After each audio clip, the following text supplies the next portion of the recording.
Bonjour et bienvenue dans cette vidéo dans laquelle nous allons voir comment tracer la perpendiculaire à une droite passant par un point qui nous est donné. Pour cela, nous allons utiliser une équerre et nous allons voir comment procéder.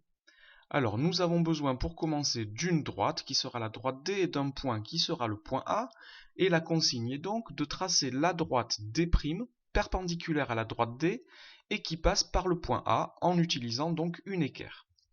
Avant de commencer la construction, il est important de remarquer que j'utilise ici un article défini, je demande de tracer la droite D'. En effet, il n'y a qu'une seule droite qui est perpendiculaire à la droite D et qui passe par le point A. Il y a une infinité de droites perpendiculaires à la droite D, il y en a une seule qui passe par le point A.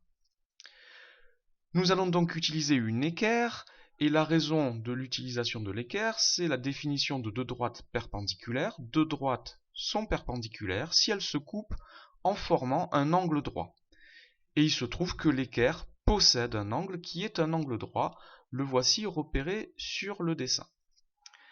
Alors, nous allons aligner maintenant un des deux côtés de l'équerre avec la droite D, et nous allons déplacer l'équerre en gardant le côté aligné avec la droite D, de telle sorte que le deuxième côté passe par le point A.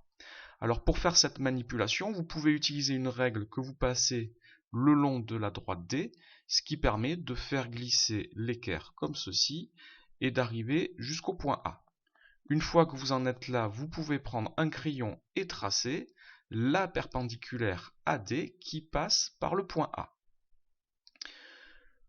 Il sera intéressant de voir l'intersection de la droite D avec la droite que nous venons de tracer pour pouvoir placer le codage de la figure. Nous allons le voir après. Nous pouvons donc prendre une règle et une équerre et prolonger la perpendiculaire à la droite D qui passe par le point A, comme ceci. Ne vous arrêtez pas juste sur la droite D, car vous auriez tracé une demi-droite. Vous auriez tracé la représentation d'une demi-droite. Ici donc, je vais rajouter le codage. Les deux droites sont perpendiculaires et il y a une façon de le signaler sur le dessin. Et dernière chose, il ne faut pas oublier de donner le nom de la droite si la consigne vous indique un nom pour cette droite que vous avez tracée. Voici, j'ai donc tracé la droite D' qui est perpendiculaire à la droite D et qui passe par le point A.